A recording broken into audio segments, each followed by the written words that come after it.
حدیث قدسی کیا ہے؟ حدیث بخاری ہے، حدیث صحیح مسلم ہے،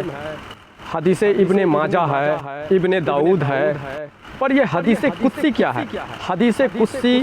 کا حقیقی جانکاری میں آپ لوگوں کو بتا دینا چاہتا ہوں۔ حدیث قدسی وہ ہے کہ جس میں حضور ہمارے آقا ہمارے مولا نبی پاک صلی اللہ علیہ وسلم یوں فرمائے کہ اللہ یہ کہتا ہے۔ حدیث قدسی یہ ہے کہ حضور نبی کریم صلی اللہ علیہ وسلم ارشاد فرما رہے ہیں اپنی طرف سے نہیں بلکہ اللہ یہ فرمان کر رہا ہے، اللہ یہ فرماتا ہے، اللہ یہ چاہتا ہے، اللہ نے یہ فرمایا ہے۔ اس طرح سے اگر ہمارے آقا ہمارے مولا فرماتے ہیں تو عام حدیث سے اس حدیث کا حدیث قدسی کا درجہ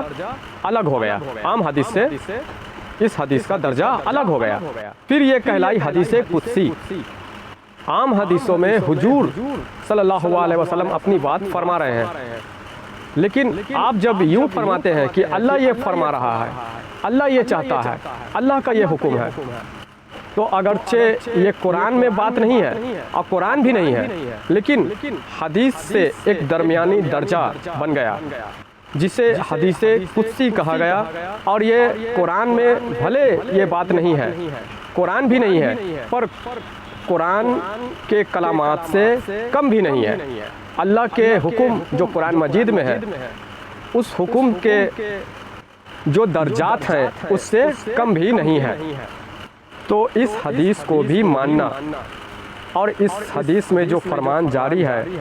اس کے اوپر عمل پیرا رہنا، یہ بھی ہر مسلمانوں کے لیے ضروری ہے، مستحب ہے۔ یہ حدیث قدسی اسے کہتے ہیں کہ جس میں اللہ اور نبی کریم صلی اللہ علیہ وسلم کے درمیان خاص گفتگو ہو۔ قرآن مجید اللہ رب العزت نے ہمارے آقا ہمارے مولا صلی اللہ علیہ وسلم کے سینہ اطہر پر وحی کے صورت میں جب نازل فرمائی تو اللہ کی جانب سے حکم ہوا کہ عام کرو، اسے عام کرو، اس کلام کو سبھی لوگوں میں عام کر دو اور ہر ایک کے کانوں تل یہ خبر پہنچا دو۔ اللہ کا کلام، یہ حکم ربانی، یہ قرآن مجید جو نبی پاک صلی اللہ علیہ وسلم کے سینہ اطہر پر نازل ہوئی، اسے اللہ رب العزت نے عام کرنے کا حکم دیا کہ لوگوں میں عام کریں۔ لیکن حدیث قدسی وہ ہے کہ جو اللہ اور رسول کے درمیان خاص گفتگو چلی، جس میں خاص علم و عرفان کی باتیں اللہ نے معرفت سے بھری کلام نبی پاک صلی اللہ علیہ وسلم سے کی، معرفت الہی والی کلام حضور نبی پاک صلی اللہ علیہ وسلم اور اللہ کے درمیان ہوئی۔ یہ گفتگو، یہ علم خاصم خاص تھے جو کہ حضور نبی کریم صلی اللہ علیہ وسلم کی ذات کے حوالے سے تعلق رکھتی ہے، جسے حدیث قدسی کہا جاتا ہے۔ اور اللہ رسول کے درمیان جو یہ خاص گفتگو چلی ہے، جو علم و عرفان کی باتیں، معرفت الہی والی کلام جو اللہ رسول کے درمیان چلی ہے، اس بات کو، اس کلام کو اللہ کے رسول نے خاص لوگوں تک ہی پہنچائے ہیں۔ اس حدیث قدسی کا علم، اس کے راز اللہ کے رسول صلی اللہ علیہ وسلم نے اپنے خاص چند صحابہ کو ہی عطا کیا ہے، جنہیں اصحاب صفہ کہا جاتا ہے۔ یہ علم و عرفان، معرفت الہی والی بات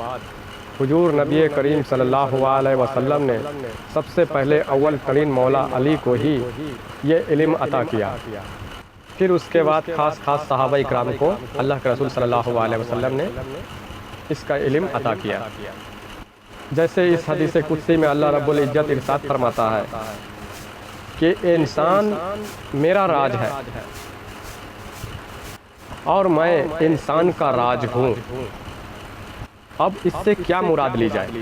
کہ اللہ رب العزت حدیث قدسی میں ارشاد فرما رہا ہے کہ انسان میرا راج ہے۔ اگر میرے راج تک پہنچنی ہے، یعنی کہ اللہ کے راجوں میں سے راج کو جاننا ہے، اللہ کے راجوں تک پہنچنا ہے، تو انسان تو خود